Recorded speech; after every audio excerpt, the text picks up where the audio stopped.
think about things. And Carrie gave you a lot of examples, but what can you do that's going to push you beyond what you have been doing? I hate to just keep bringing up relatives, Carrie. I mean, I'm not going to bring up any names, of course, but I can think of a couple of our relatives that just gone through decades of their life, never trying anything new, never doing anything different, just letting their life pass them by without ever stepping out of their comfort zone. And it's so sad because it's a waste. I'm Christy Code Red, and you're listening to Rebel Weight Loss and Lifestyle, where we believe food holds the power to heal or poison, and we believe our society has been misled regarding proper nutrition and weight loss. You're in the right place if you're looking for some straight up truth, because I'm here to shed light on the lies and brainwashing that has taken place over the past 5 decades. Thanks so much for listening.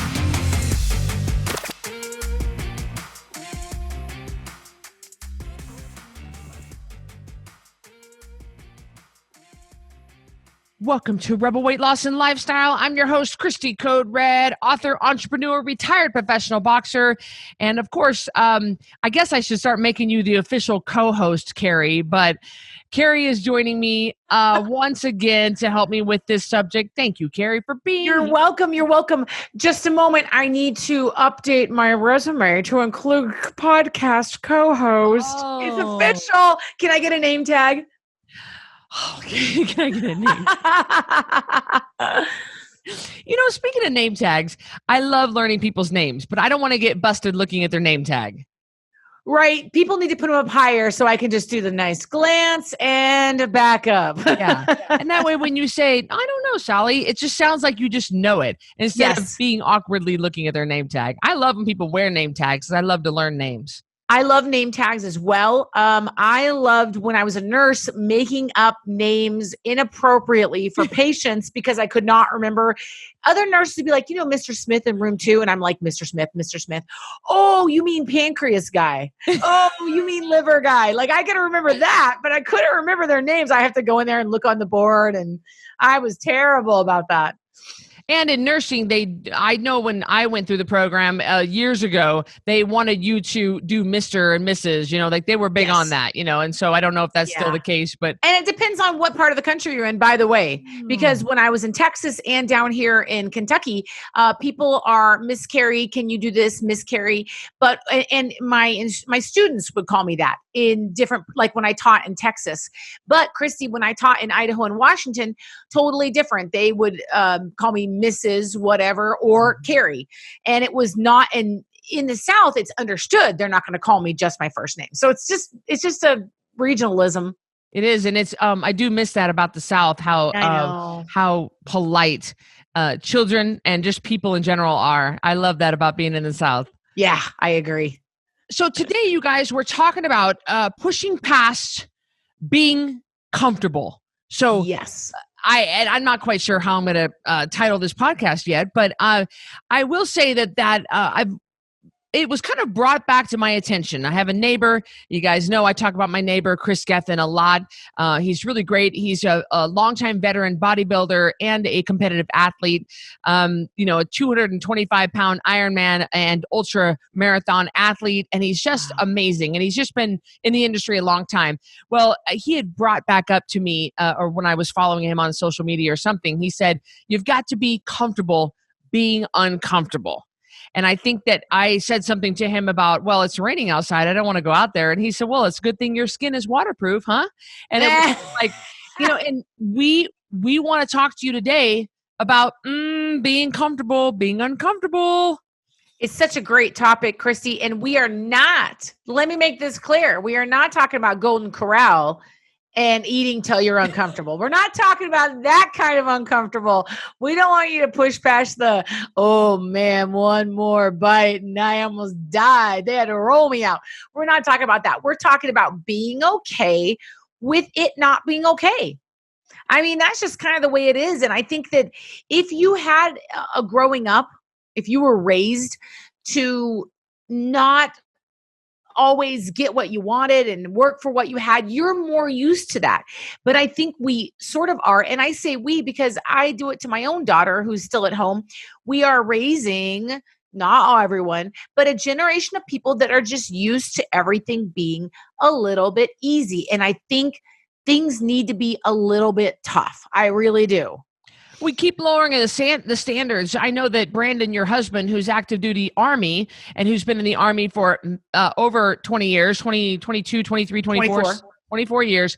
I hear him in frustration say that they'll lower the standards for certain things. And he said, we're just softening the Army. And I know that is, police force, the standards are getting lower and lower to get into the police academy and to get into the military. And we're softening our kids. We're softening our soldiers. We're softening and to a degree, I mean, it's true.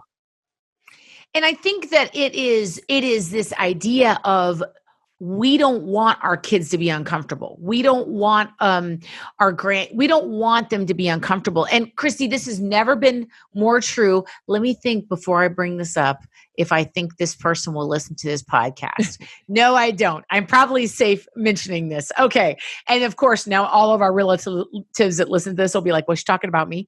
But we have a relative. You're not as close to this person, but this person is never uncomfortable. And it only takes going out to eat or on vacation with this person, both of which I've done. I went on vacation once and out to eat a lot. You'll think about it. You'll figure out who it is. And they don't like being uncomfortable at all. At all. So even if it is, I wanted a full glass of ice with my iced tea. Okay. For those of you that are listening, I'm holding up a glass. Or it is, well, but I want a side of guacamole and a side of beans, but I don't want this, but I want this kind of salt. It's never. And even like, I'm too hot, I'm too cold. They don't want to be overly hot. They don't want to be overly cold. They don't want to be inconvenienced. And they're very nice people. That's not it. It is this sense of they've never had to experience what it's like to be uncomfortable. Ever. And it's evidenced in the way they're very nice at a restaurant, but it's that same thing.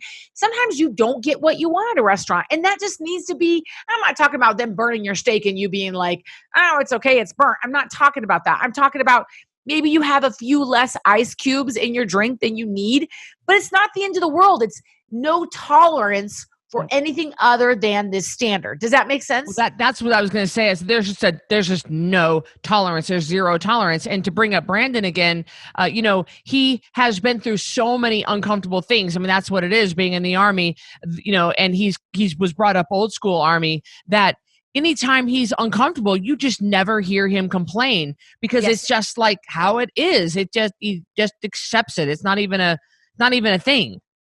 It's just like, Christy, when you do your Instagram, and this reminds me, you, of course, I've maintained that Christy is the female version of my husband, but it's the same thing. You'll see Christy in her Instagrams. She's out in the freezing cold in a top and her pants doing, her burpees. Is she cold? Yes. Is she going to die? No. It's the same idea. Brandon will be outside working and he'll be dripping sweat because he's just a sweater. He's a kind of person that sweats. And to me, I'd be like, okay, just a minute. I'm going to go change my shirt. Like I'm really sweaty. Like, or I just want to pull my hair back, and he just keeps moving. So even if you're uncomfortable, it doesn't affect the way you perform. You just keep moving forward. And it's a mentality, Christy. You have it. He has it. And I've met people like this. They just are like, okay, well, it is what it is. I can't change it. You just go. Right. And I actually look for ways to be uncomfortable. If I see that it is particularly cold outside, like when we go to the cabin, for example, we were talking about our relative who is just never wants to be inconvenienced ever and has zero tolerance for anything less than exactly what she wants. Then we have physical uncomfortableness. Yes. And so whenever I go to the cabin, I know it's just runs colder there. I always look for a chance to go out into the cold and push myself to do my workouts while I'm in a sports bra and short shorts, because I like to see what I can endure. And I like to see how tough I am. I like to just kind of continue to push myself. There's this guy named Wim Hof, W-I-M. I follow him online. Yeah. I follow him too. So is he Swedish, Christy? I don't know but he's something. He's somewhere far away from where we are. And he does he has a whole teaching around, you guys have heard of the Wim Hof method. It's a way of breathing. I mean, they even injected him with like E. coli and he didn't get sick because of his immune system being so cold. It's based around being able to submerge yourself in ice cold. Now, Christy and I first heard about this idea, at least the first time I remember hearing about it was at a Dr. Hyman conference. And we go in there and they're like, yeah, if you want to, it was Dave Asprey. Remember that, Christy? Mm-hmm. And he said, if you want to challenge your body and kill off the crappy mitochondria that aren't doing their job, turn your shower to cold every day for as long as you can, a minute, 2 minutes, whatever. And then you take it off, and then you turn it back on, that kind of idea. And it was challenging your body to be uncomfortable. And I thought he was crazy. I was like, if you think I'm going to stand in a cold shower, you got another thing coming. But the idea appeals to me. And then I learned about Wim Hof, which is, he has people like diving into ice cold lakes. And it's about making yourself uncomfortable for the sake of pushing past it and developing a mental strength that is beyond what you thought you could do. So I started doing the ice cold ice baths. I go to really?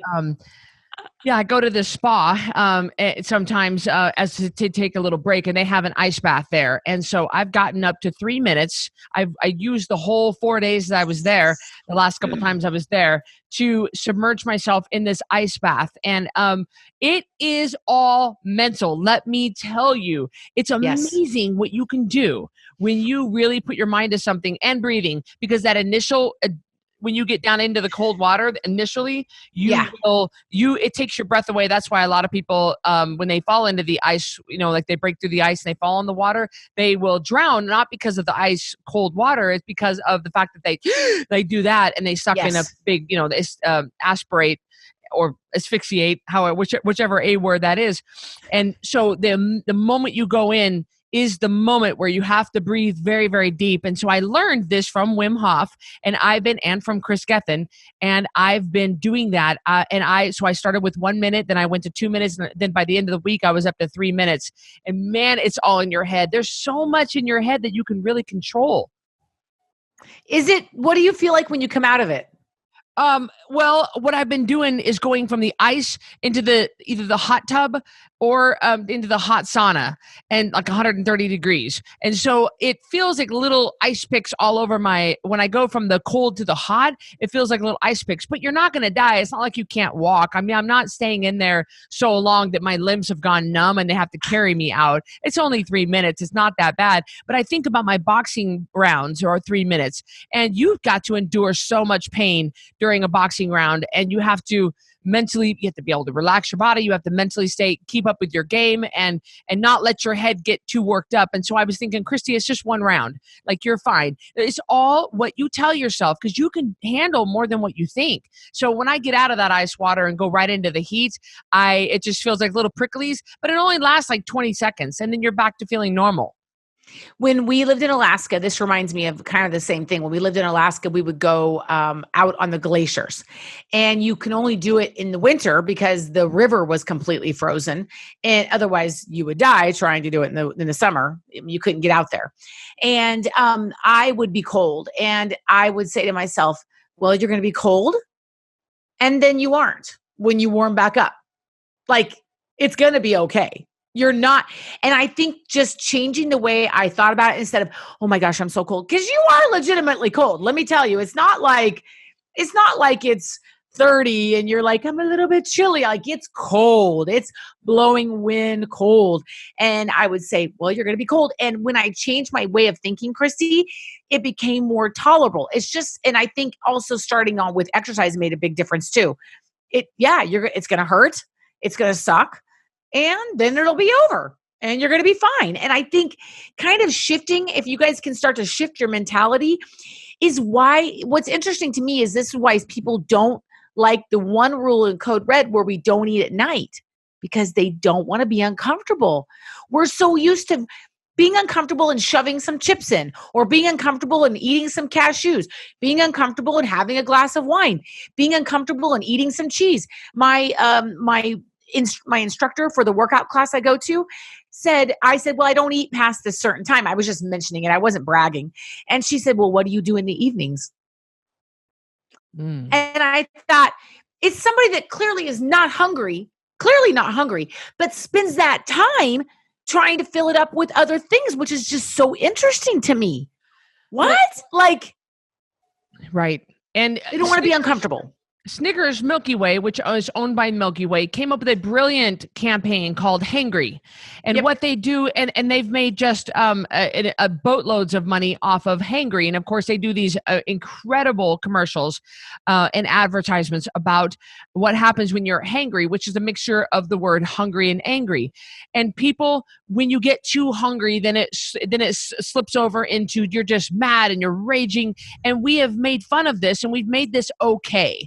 And of course, in the Snickers commercial, they've given people the candy bar and they've said, now you feel better. And then they go back to their normal self. And that is so disturbing to me. It's not funny because we have perpetuated this thought that being hungry is bad. And it is uncomfortable. When you get hungry and your stomach starts to growl, I mean, that's when the magic happens. That's when the good things happen to your body. That's when the fat burning happens. But Katie bar the door, if anybody feels hungry and they've got to eat right now. Well, that was never what our ancestors went through. They never had to eat right now. They ate whenever there was food. So they were hungry a lot. But boy, we are not. We're surrounded by food 24/7. And I do think that rule is one of the biggest sticking points for Code Red with most people. They cannot imagine a world where they don't put something in their mouth the minute that they get a little bit kind of grumbly. They just shove something in. I remember learning about this a long time ago, back when I still had a weight problem. Do you remember Gwen Shamblin, Christy? No. I'm sorry. I got a tickle in my throat. So Gwen Shamblin, way back in the day, she had a bunch of problems, and I don't think she's in favor anymore. But a lot of the things that she's probably fine, but I don't think her ideas are being preached. She had a Out of Egypt series about eating. And her idea was, and she was thin naturally, and she had a nutrition degree. She wasn't thin naturally. She was thin in, teaching this. And what she said was, I can have beans. I just can't have a whole bowl. You have a bite, and if you're satisfied, you're good to go. And it was the idea of not letting your body control you. And she would say, get hungry, but let it pass. It'll come back around. It'll go away after a while. And that was such a foreign concept. And we're talking like the 90s, early 90s, when these, or mid 90s, when these ideas were coming out. And I was like, so when I'm hungry, I just let it pass. And she would say, embrace it. Be okay with the growly tummy. And that's, again, what Christy's teaching. It's okay to be hungry. It's going to go away in about 20 minutes. And guess what? It'll come back around. Now, are we suggesting you starve yourself? No, we're not saying that. But we're saying, it's like Anne Marie will go, Mama, I'm so hungry. And I'll think, I know when the last time she ate was, drink some water. And we're on our way somewhere. And we get there, you can eat. Like, it's okay. And why have we got this idea that we don't want our children, like, I might be hungry. Here's a Lunchable. Oh, I might be hungry. Here's a bag of grapes. My God, I don't want you to experience that for even 5 minutes. Right. You're right. And by the way, the hunger only lasts about 4 minutes for me. Is 5 it 4? minutes, maybe. Okay. It's not. I thought it was like 20 minutes for some reason. 20 minutes of pure torture of your stomach just going, rah. I have a friend that I've been friends with for several decades. She's 60 now, 60. And she says, we talk about exercise all the time. And she says, I just hate to sweat. I just hate to sweat, but I want to be strong. And I'm just so amazed by that she is so hates the sweat. I mean, really? It's so good for you to sweat that she absolutely will not do exercise because she just despises actually sweating. And it's beyond me, but I know people like that. They don't want to, I guess they don't want to sweat. I just find that so interesting, is that people that get up at the same time. And again, I love schedule. I love regularity. They get up, they read the paper, they have this happen. They have that happen. They eat this for breakfast. They shut this down. They walk out here. I mean, it's the same thing every day. Never do they push themselves beyond their bounds. Never do they say, okay, I walk a mile every day. I'm going to go ahead and I'm going to sprint to that mailbox, or I'm going to power walk to that where I see that doghouse. And then today I'm going to try something different. Is it comfortable? No. It's just like when Christy made me stop wearing bootcut jeans and start wearing skinny jeans. Was it comfortable? No, but it needed to happen. It needed to happen way before I actually started doing it. But it's the whole point is that, and then of course, with the aftermath of the pandemic, somebody had a meme and it said, none of you guys have never had the government mess up your plans. And it shows. It's true. We don't want to be uncomfortable. We don't want to be inconvenienced. And of course, this reaches farther than that. But I'm talking about the initial, well, I can't get my hair done. I can't get my nails done. It's like, man, you're a military wife. You're used to never knowing when things are going to be. You're always kind of uncomfortable. Well, what do you do without your stuff? Well, you sleep on the floor. It's okay. It's only for a couple of nights. It's that same idea, Christy, of just not wanting to be uncomfortable. And I think it leads back to the epidemic with weight that we have in this country. I really do. Right. I have a fitness and health coach. Yes, I have a coach. And it's funny because he just sent me a new workout. And I've been on my workout for 7 weeks. And by golly, I was just starting to get good and get used to my workout. And here comes a new workout and it's nasty. And he said, oh, it's nasty. And he said, I figured a sick girl like you would like this, and it's awful. And so here I am just now getting good at my last workout. It's taken me 7 weeks to really get it down. And he's changing it up again. And it's so funny to me. And I'm going to be so trashed. I'm going to be so broken after this. And when I say broken, I mean it in a good way, certainly not injured or in pain, but definitely my ego and my mental, because I was really starting to get a little bit full of myself. Like, look at how well I'm doing this workout. And what does he do? He's making me uncomfortable and he's taking it down to a different notch. Same thing with my diet. He's got me on a different kind of nutrition plan that's going to yield itself. And again, exercise has nothing to do with weight loss. And you have to find what works for you. And it helps me to have a nutrition and a health coach, because even the best surgeon can't operate on himself or herself. So he's changed up again. Just as I was really getting it down, he is saying, okay, this is what I want you to do, this, and this. And I'm like, oh man. And another thing I was going to say is I was recently, and let me say it again, just because I can't stress enough, exercise has nothing to do with weight loss. So I do want everybody at maintenance to exercise when you get to goal weight, but getting to goal weight, don't worry about it for right now. Just the other day, I said to Miles, I'm looking at doing another difficult run. And he said, oh, really? And I said, I'm thinking about going from here to here and then having you pick me up. And I was going to run a portion of the way to the cabin and have him pick me up on the way, me and Annabelle. And the reason I chose this route is because it has hills and it's difficult. And it's a very long, steep climbs. It's difficult in a lot of different ways. And the bottom line is I'm trying to find different ways of pushing myself, different things I've never done, and to see if I can do it.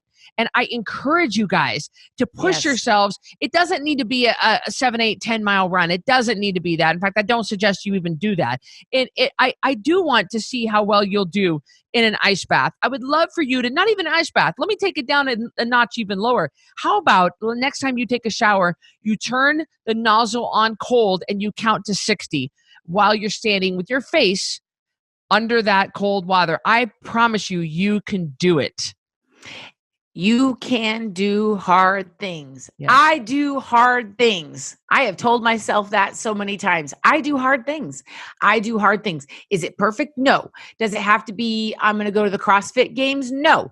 Does it mean I'm going to do a 30-day fast like Jesus? No. But you can do hard things in your own realm. And guys, the one thing I want to hit on really quickly is what happens metabolically when you challenge yourself. What's happening on a cellular level? Christy and I are not just saying this because we want to just make you into, we're not doing that. Of course, we do think it does make you into a better person, but there is something that happens on a cellular level. Guys, your DNA, your mitochondria, your powerhouse of your cells. This is actually true. I'm not making this up. Some of them work really well. Okay. And they're just like young and they're out there and they're working really hard. And some of them are like, yeah, whatever, we're working. We're not putting out very much power. We're like a half dead battery. You put it on your tongue to test it. We used to do that when we were kids. Anyway, so they're just not working really well. Now, when you challenge yourself physically, when you get in that ice bath, when you maybe sprint a little bit, when you stand at the stove, when you're doing your husband's breakfast and you do 20 squats, or knee lifts, or you get your heart rate up for a little bit, or you choose not to eat for a little bit, or you say, hey, I'm gonna stop eating and I'll eat tomorrow at some point. And again, I'm just making these things up. You guys understand what I mean by hard things. I'm not telling you all to do these things. I'm just giving you examples. When you do a hard thing like that, what happens is the mitochondria that are not doing a good job, that are not efficient, that are just kind of, halfway putting out power, guess what? They die off. They die off. And your body makes new, powerful, young mitochondria. So now your cells are being powered by young mitochondria that are efficient, that do a good job. And you've gotten rid of the debris. You've gotten rid of the dead weight. You've gotten rid of the crappy mitochondria. They're gone, guys. So when you stand in an ice bath, the weak ones go, oh, we're out. Like, we can't do this. The strong ones go, yeah. So you are essentially weeding out your bad mitochondria that are not efficient and are old when you push yourself to do something hard. So I want you to keep it in mind. It's not just something we want you to do for your brain. It actually has a molecular result in your body. And it also takes the white fat, which is not metabolically active, and it's that unsightly fat on our bodies, and it turns it into brown fat, which is metabolically active and a good thing to have. So there's so many things. Those are just a couple of the things that are happening when you do push yourself and to be a little uncomfortable. But mentally, think about things. And Carrie gave you a lot of examples, but what can you do that's going to push you beyond what you have been doing? I hate to just keep bringing up relatives, Carrie. I mean, I'm not going to bring up any names, of course, but I can think of a couple of our relatives that just gone through decades of their life, never trying anything new, never doing anything different, just letting their life pass them by without ever stepping out of their comfort zone. And it's so sad because it's a waste. I've been joking with Christy. There's a gal we follow that does some exercise stuff, and she lives in Brazil. Anyway, all that to say, I'm like, we should go to Brazil, and we probably will someday and go do that. But there are people that live their entire lives, Christy, never leaving the state. Never pushing themselves, never going to different restaurants, never making new friends, never standing up and going to a Toastmasters club and giving a speech, never, going and getting a photo shoot of themselves. I mean, we're not even talking about exercise in cold water, guys. What can you do that is beyond what your comfort is? Do you love animals? Do you want to go volunteer at the animal shelter? Do you want to go meet new people? Can you go deliver meals on wheels? Can you do something that is outside of your comfort zone, that it pushes your brain to develop?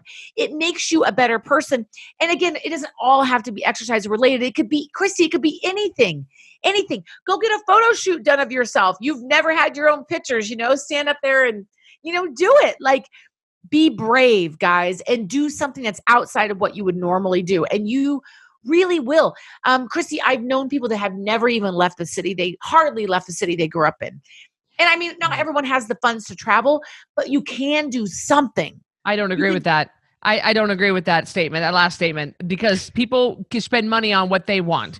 And when you do want something, you will find a way. Because if you want your caramel macchiato from Starbucks and it's $5.47, you find the money for that. But Carrie's point is, you never know what you're made of. You don't know what you're made of until you try. Line. Do the zip line. The nice thing about our rebels is that when they join a 10-pound takedown and when they take their life back and they actually start to lose weight, it's amazing how much everything else around in their lives change. It's not just the scale going down, their confidence goes up. And then, of course, the scale going down means that you can fit into certain things like zip lining. There is a weight limit. Like horseback riding, there is a weight limit. So when you get under that weight limit, you can try the new things that you've always wanted to try. And your confidence goes up. And you're like, boy, I tell you, I've accomplished so much. I've lost 62 pounds. I've lost 162 pounds. I'm going to try blank.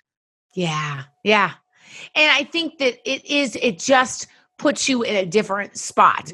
I've always wanted to scuba dive. Well, go scuba dive. I've always wanted to learn how to do the breaststroke. Well, go take those free swimming lessons down at the Y.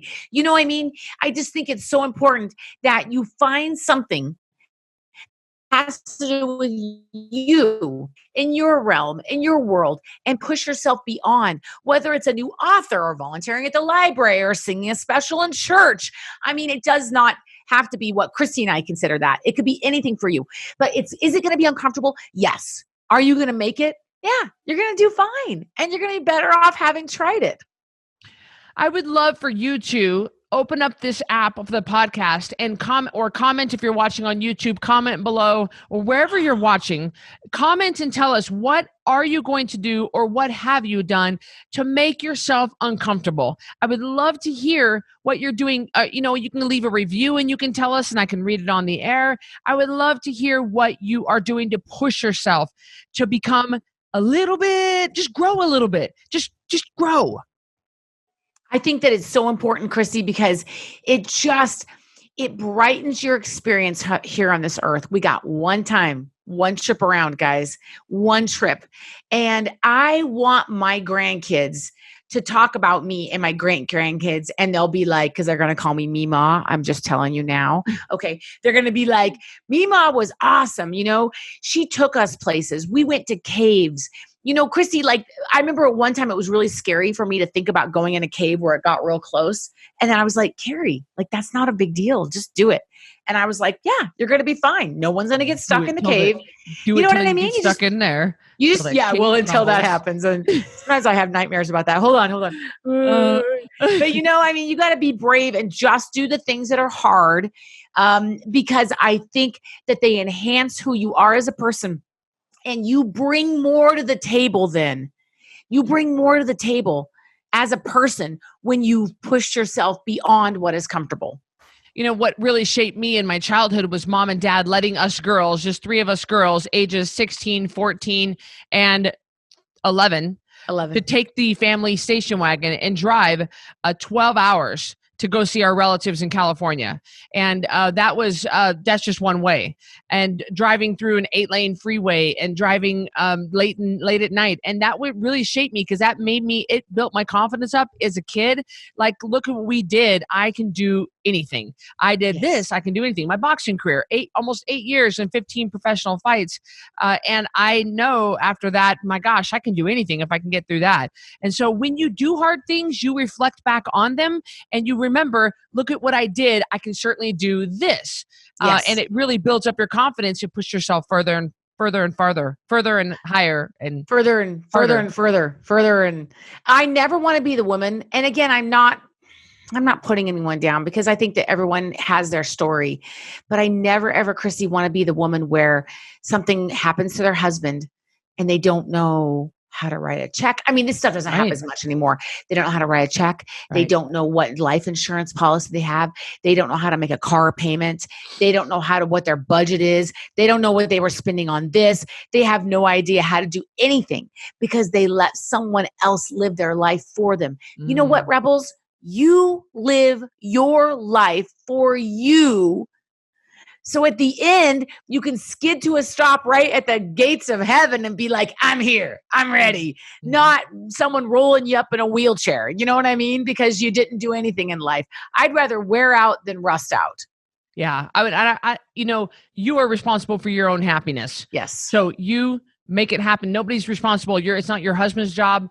It's not your mom and dad's job. Nobody's job to make you happy. You got to do it. You look out for you. I love that. I'd rather wear out than rust out. I like that. I'd rather wear out and just come skidding up to the good St. Peter at the gates with clouds of dust falling behind me and 2 worn out knees and bad hips and woo, here we go. Yeah. Then, I have sat in a chair and watched Jeopardy for the last 20 years. Exactly, sis. Let me tell you, there are people like that. So I understand if you're in that situation, but what can you do today to bring yourself, and I hate to use the term live your best life, but what can you do today to become a better version of you? It might involve you being uncomfortable, and you got to be okay with that.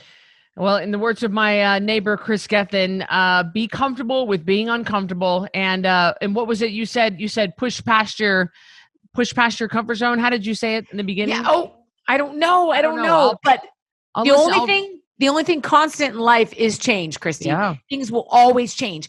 And if we've been sitting in a chair watching Jeopardy for 20 years, you're not going to be comfortable when the change comes. You have to push past being uncomfortable to get to this next place where you need to be. And is it going to be hard? Yeah, but honestly, you're just gonna enhance your life so much better because you did the zip line, because you stood in front of the church and did the choir, the solo. It's gonna be worth it in the long run. You got to trust us on this one. Rebel Weight Loss and Lifestyle. That's the name of our podcast, and we appreciate you watching. Of course, the 10-pound takedown. We have monthly rolling challenges. You can always get in on those by going to 10poundtakedown.com. I will link it up in the show notes. Guys, I would love for you to comment below and tell us or write a review or something. What did you do or what are you going to do to make yourself uncomfortable? Thank you for joining. Thank you for watching. Thank you for listening. Thank you for being a rebel. And if you're not a rebel, we would love to have you join us in the rebel community. We welcome you with loving arms. You guys have a good one. And thank you, Carrie. Thank you. Bye.